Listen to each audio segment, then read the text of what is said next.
One of the hot topics that's going on right now, and I want to speak on, is that Donald Trump just pardoned Larry Hoover, and he of course pardoned young boy who's already out. But I want you to speak on as far as inmates, whether through celebrity status or just inmates who are doing time and they're waiting for a governor or the president or whoever to pardon them.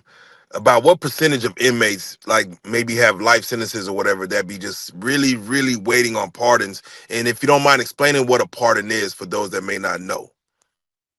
Right. So you got a couple things, man. And again, when you dealing with things like pardons, when you dealing with them commuting your sentence, let's just break those two things down. A pardon is saying that we not only saying we gonna free you, but we gonna clear your record, right? Like, hey, don't worry about that. Nothing happened. You good now. You get to start over.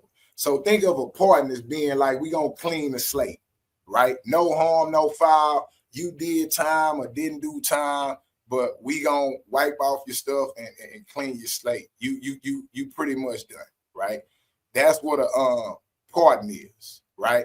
Now to commute your sentence is to be like, I got 50 years, and then they come in and say, we gonna let you go. We gonna put you on parole. We gonna commute it. We gonna end it right here, and you get to get out, but you still have it on your record. Those are the two differences between a pardon and a Commuter sentence. commuted sentence. So the difference between a pardon and a commuted sentence is this. A pardon is a clean slate. It's saying no harm, no foul. We're going to erase your sentence. You no longer convicted of a felony. Not only do we discharge the sentence, we discharge the charges. You gone. Commuted sentence is saying you got 50 years, you done did 20 years. We're going to stop right there. We're going to say time is served. You able to get out, but you still have this on your record. Those are the two differences between pardons and commutions. With Larry Hoover, he was pardoned by Donald Trump on his federal time, which means he no longer has the federal charges or the federal sentence. And the feds are releasing him from their custody. I mean, that's a big thing for him because he was serving 2 life sentences in federal custody, and he was also in Supermax, meaning he was in Colorado underground. So, like, we haven't heard from Larry Hoover. We haven't saw Larry Hoover. And Larry Hoover has had limited contact with the outside world. But since this pardon of his federal time, now we're going to be able to see Larry Hoover. We're going to be able to hear from Larry Hoover, even though he still has like 200 some years in the state, right? That's pretty much how that works. But I'm going to tell you, bro, black people need to cut the bullshit, man. We got to quit celebrating when people are released from prison that we don't know about, man. Like Larry Hoover been in jail since 1973, bro. Larry Hoover created a curse that remains in our community today. You hear me? He created the Gangster Disciples in Chicago, man. And here we are 52 years later celebrating Larry Hoover as if like he's going to get out and do something and help us, as if he going to save us. And it's not going to happen. So, you know, I'm not against him being pardoned. I'm not against any black man getting out of jail. What I'm against is black people that are free, black people that are out here and they could make a difference and make a change celebrating these fake wins, man. These fake wins, bro. We ain't won nothing. We ain't won nothing. We ain't gained nothing. How do we keep letting these white people psychologically trick us into celebrating shit that has no effect on us at all, man? Larry Hoover went to jail when he was a YN, 22 years old. This is what all YNs that sliding right now need to know. Your ass will be in there till you're 74 and they still won't let you out, man. Yeah, he did so much goddamn sliding.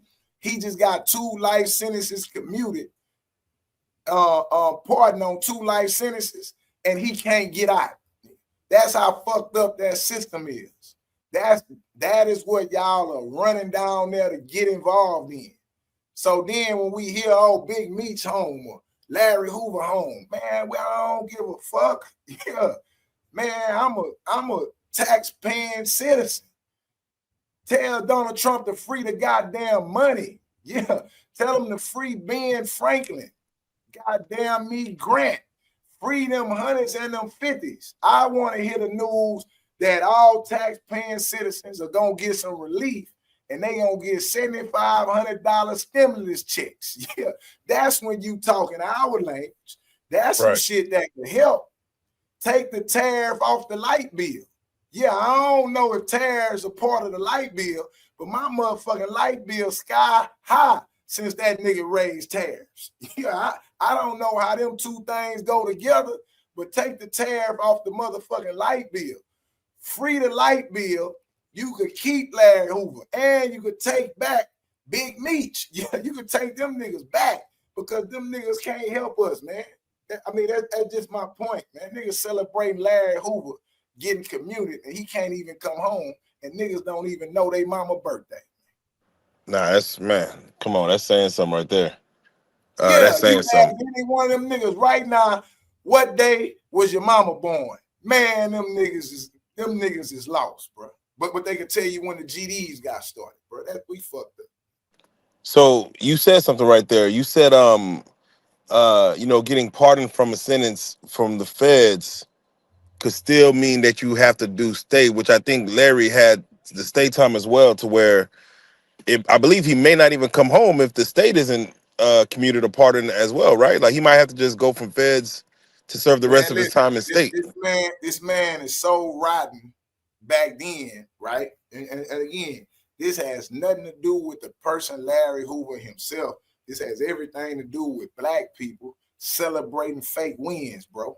In 1973, Larry Hoover was sentenced to 200 years in the state of Illinois. Do you hear what I'm telling you?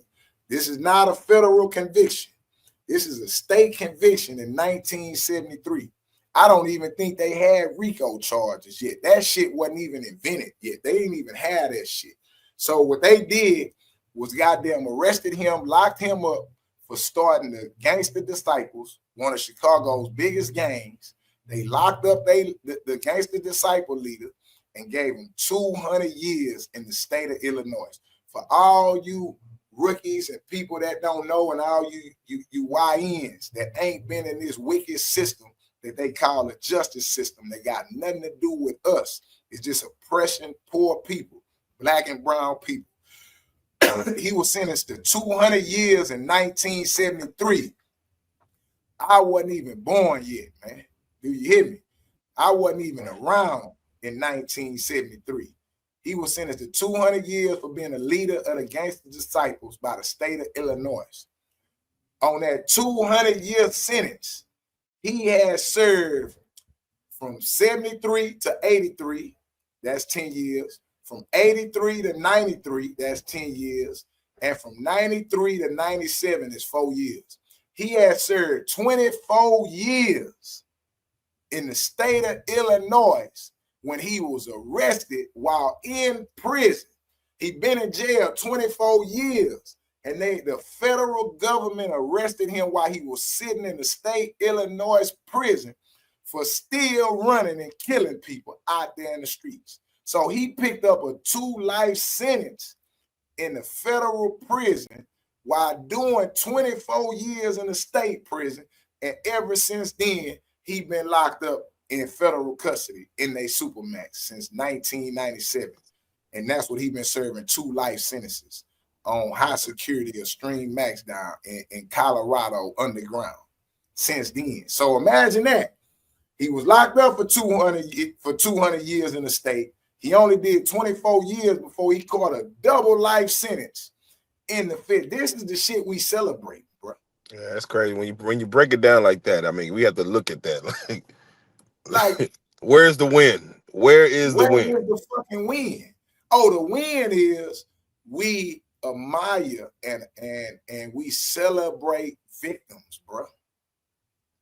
Yeah, we admire and we celebrate victims. We don't celebrate winners. See, you gotta be fucked up. You gotta be a loser. You gotta die. You gotta be all the way twisted up for us to clap for you. And then the worst thing the worst thing that can happen to Larry Hoover is the same thing with Big Meech.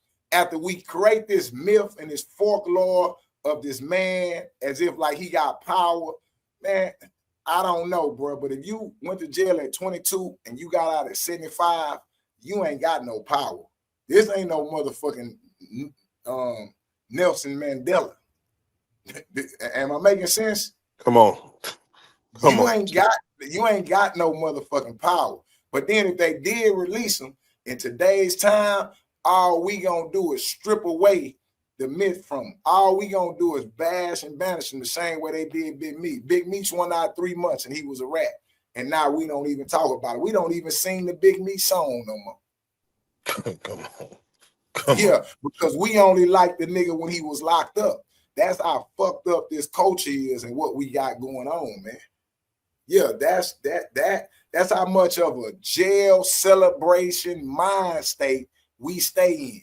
The nigga get out of jail, get a bigger party than the kid that's going to college, my nigga. Exactly. Let me ask you, while you were in there, were there other inmates speaking about pardons or commuted sentences? Were they working for that? And if so, is that like a pipe dream for inmates, or is that something that people actually like really be trying to get done? Writing the governor, just send out Right. letters. Boy, you said it. You hit it on the nail. It's a motherfucking pipe dream. I'm talking about a real crack pipe dream for poor black niggas in the penitentiary, meaning like this here. You got to remember, most people that go to jail are already broke. Let's just be real. Ain't nobody out here committing ain't no whole group of people committing no crimes with no bunch of money. Crime is committed by the motherfucking lowest scumbags. Niggas ain't got no cash. So the people in jail or the pardon system and the clemency system is based on money. It's based on attorneys and money. The only people that get pardons and clemency are people that end up falling up under these non-profit organizations that white man that created, right, to help these poor black niggas and poor black Mexicans, man. That's it. So you don't hear about pardons and shit like that unless it's coming through a non-profit organization that then reached out to help somebody. That's the only way that shit happen. But you do have some people that may end up in jail and you got some money, let's say like a wild, like an NBA young boy, and they play the pardon system and the clemency system. And that's all about paying lawyers and attorneys. One hand wash the other. You pay this man this 20 grand, you pay this one 15, you pay that one 30, and then you finally get to the man that play golf with the governor, and then the man that play golf with the governor get his 60, and then he tell the governor, oh, that old nigga Robert Hockley is all right, man. I think we gotta let him out. When you think about that before you get out of that, now you know that game was played at the end of their term. Whenever they got ready to get out, like whenever they got ready to get out of office, they would do all the clemency work and the community work. Donald Trump doing that shit in real time. He doing that shit every day. Yeah, his office is open, and if you got some dollars, he gonna free you. No, go ahead. You about to say? Yeah, I was just saying. So it's a money game. It has nothing to do with right or wrong. It has nothing to do with innocent or guilt. It has everything to do with greasing the right palms. That's how the clemency game works. And you don't hear about it in prison unless it's through a non-profit organization and they coming back to feed the kids like them African commercials. You could feed a baby for 30 cents a day. Them the only organizations that help people get clemencies when I was in prison. That's just how it worked. You can use the sympathy card though, I'm assuming, like to reach out to someone that might be close to someone in power and just pray on, just use that sympathy and tell them how much you changed. And nigga, we got how much money Elon Musk got, nigga, we got that in sympathy times 10,000. They ain't never had sympathy. Yeah, what, man, listen, y'all better pay attention. Ain't no sympathy. Man, it don't exist. What's that shit they be telling you? Have empathy and sympathy and all that shit is only in the dictionary, bro. Man, that shit does not exist in the court system, man, at all.